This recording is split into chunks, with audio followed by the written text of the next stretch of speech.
not hear me? Bloody good. Okay.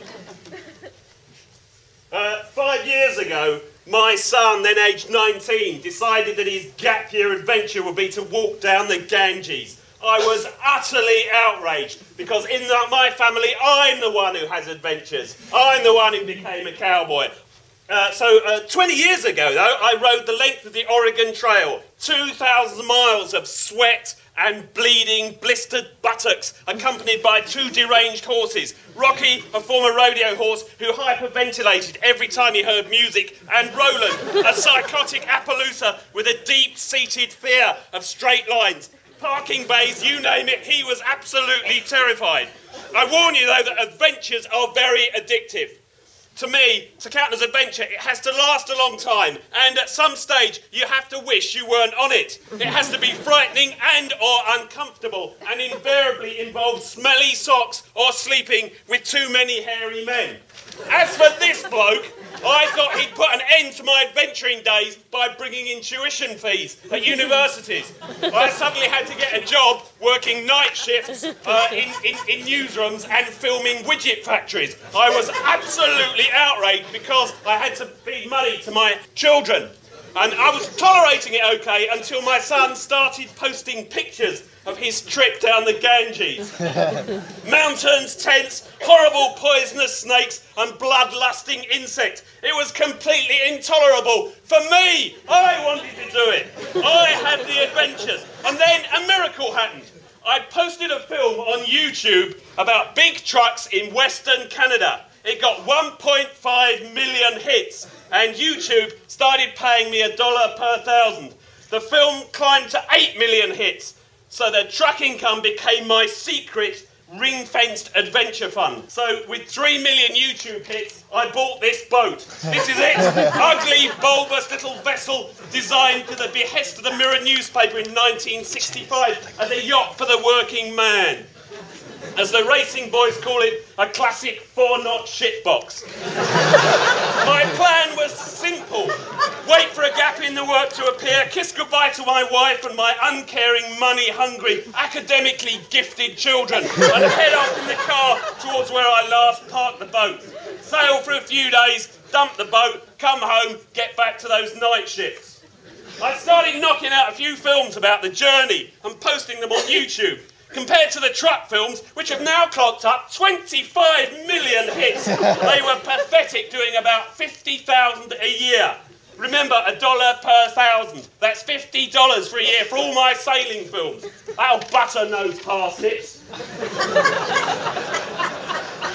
But my sailing followers were hungry for more, and word started spreading across the web. My inbox was filling with emails from blokes called Vesta, Winston, Lancelot and Godric, who started sending me pictures of their own boats and asking me when the next film was going up. I'd accidentally built a community. YouTube tells me that they're 97% men, all over 50. These are the guys who look at my films. It turns out there are lots of middle-aged blokes who want to watch another middle-aged man sail a shit boat round a small island. A conventional sail round Britain in a £50,000 yacht will take you 3 months. It's a 2,000-mile trip. But by following all the crinkly bits and bendy rivers, I found myself on a 20,000-mile journey. That's almost the distance around this planet. This was turning into a real job. Pretty soon, the blokes following my journey short and keep turning left to KTL, the boat got christened the Slug, and the engine, a 50-year-old single-cylinder Volvo with a flywheel that would do justice to a tractor, got a name, the Beast. It got its own fan club. It became a ringtone. 450 people's phones ring with the sound of my engine. A sailing web developer, then a youngish bloke, offered to build a website for a share of the profits. We gave the films away for free on YouTube and offered them as high-definition downloads for a subscription of $20 a year. 1,000 old blokes signed up. $20,000! Then came my terrible mistake. Since Google AdSense were doing so well for my trucking films, I decided to place some advertising blocks on the Keep Turning Left website. That too started earning me some money. $100 a month or $3 a day. The spirit of openness, I was blogging about the costs of Keep Turning Left, the fuel, the mooring fees, and the money I was earning from AdSense. Then, during a weekend snowstorm in America, the website ad revenue doubled to $6 a day. I was so pleased. But on Monday, I got an email from Google saying that my AdSense account had been closed because of suspicious fraudulent activity. During the storm, some of my avid old men had been helping me to raise money for KTL by demon clicking on the adverts. A Google algorithm had picked up their behaviour, and the Google computer had closed the whole account, along with the revenue from the 25 million hit YouTube site. Building a community can be a very dangerous thing.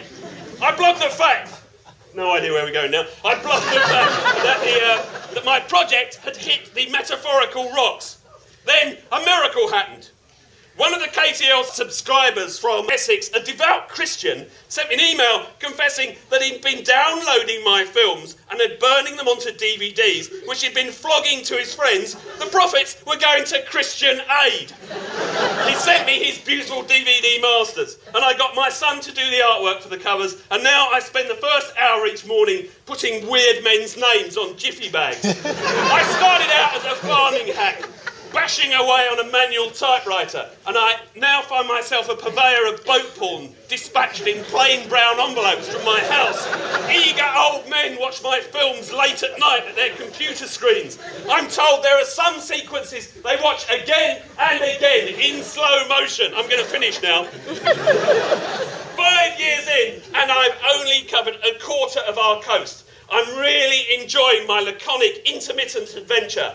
And you know, the really wonderful thing is, my Ganges tramping son has finished his degree and is now a cad jockey sitting at a desk in a central London office. And I'm still having an adventure. Get out there and enjoy yourself. Doing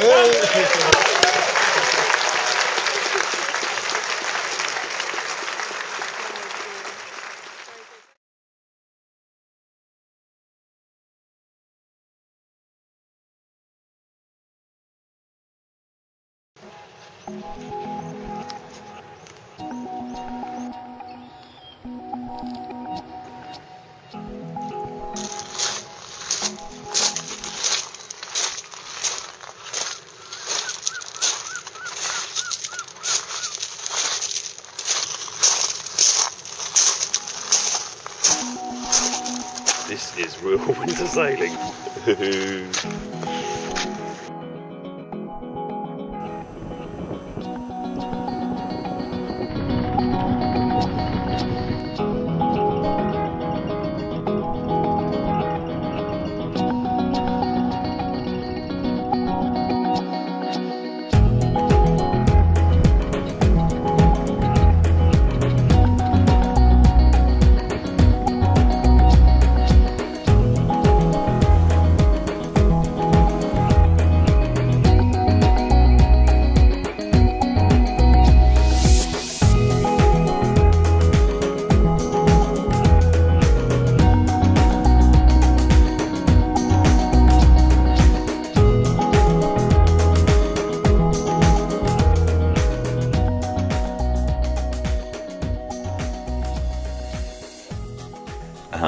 Last night it snowed today, so it is cold. At the moment I've got 3 sources of heat. I've got the candles, I've got the trangia, also boiling a kettle of water for a cup of tea. I think the trangia has really had too tough a life of it. Blowing holes in itself. It's not designed for this intensive use. It's time to buy another trangia burner. It really does produce the heat though. It's lovely.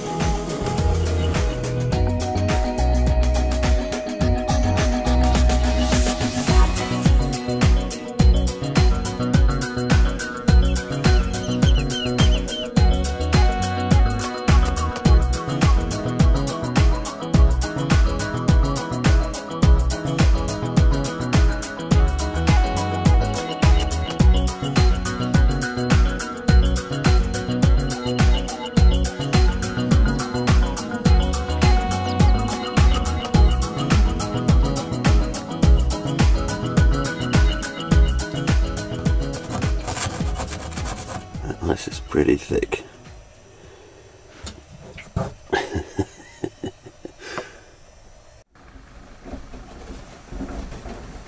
You can't really see this, but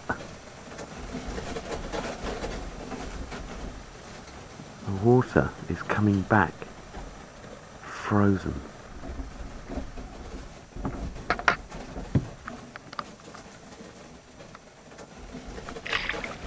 It's ice.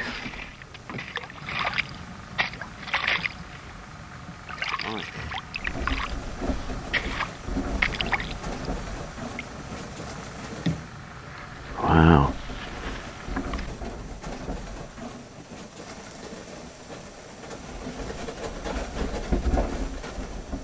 That is the sound of the ice going past the boat.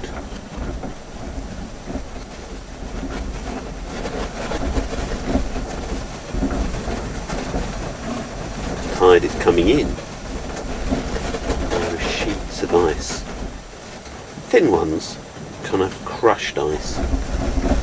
Not very thick, just sweeping past the boat.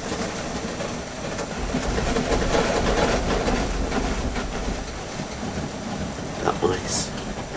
The sea is freezing, although it's an estuary, obviously. It's freezing.